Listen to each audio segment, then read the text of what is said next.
Published during the Jim Crow era, the Green Book reveals the harsh reality black drivers faced in a segregated America. Although the 2018 Green Book movie gained it recent attention, the original book has ties to San Antonio. It listed several local destinations that were safe for black travelers. Eyewitness News reporter Sarah Duran explains the push to preserve history.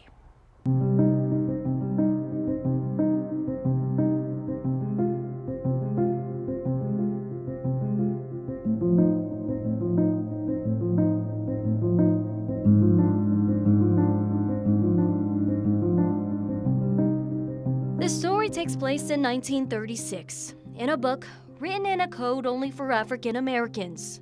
Its writer, a black editor from New York. He acts as a watchdog for black motorists traveling through segregated America. The publication, called The Green Book, lists friendly pit stops for African Americans. Locations fill the book cover to cover, including Texas sites by its 1939 edition. Dr. Charles Gentry is a researcher at UTSA. This is the former site of the Easton service station. The Green Book sees publication after the Civil Rights Act of 1964. However, its history in San Antonio remains prevalent decades later. It would have been a place that was listed in the Green Book, I believe in the 1940s through the 1960s.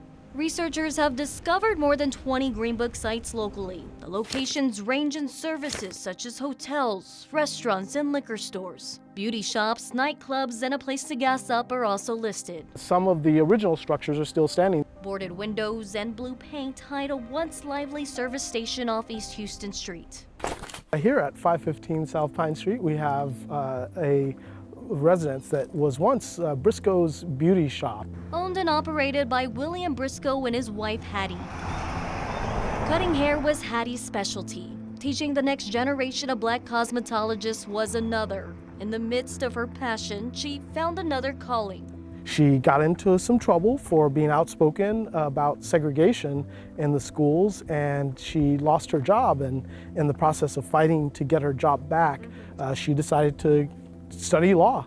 And she went to St. Mary's Law School, was the first African-American woman to graduate from St. Mary's Law School and to practice law here in Bexar County. We're at what was once the site of the Ritz Hotel. Off East Commerce Street is another site. It's empty, leaving only the imagination to relive its past. We're doing a lot of research to see, okay, how big was the Ritz Hotel based on this foundation. It's likely more sites existed in San Antonio. Our history is not written down. That's why Deborah Amawali Jarman's life mission is to document it. She is the CEO and director of the San Antonio African American Community Archive and Museum, or SACAM. We are engaging the community to bring things to add to the history of African Americans in San Antonio. Relying on the everyday historian to learn more about the Green Book, as well as the safe havens not listed in the publication, like the former home of St. Philip's Episcopal Church at La Villita. It was a safe place for African Americans to be able to worship. In May, the archives displayed here will also go beyond the museum.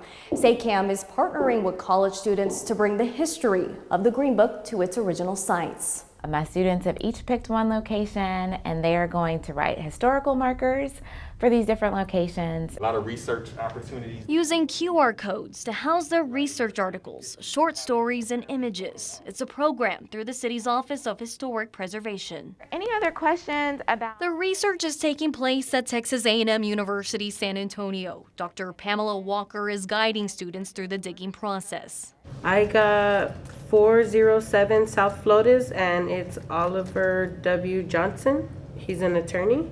Transforming these young minds into cultured historians. I'm just getting started. I really have found zero. It won't come easy. It's going to be challenging, but that's what history is. We got to dig it up. So it can be written down and preserved. I think we should make some effort to preserve them and to tell those stories. Revealing stories of the past to better understand the city in which we live. Sarah Duran, KENS 5 Eyewitness News. All month long, we'll share stories of the people, places, and events that make Black history so important. We also have a list of local celebrations and events on KENS5.com.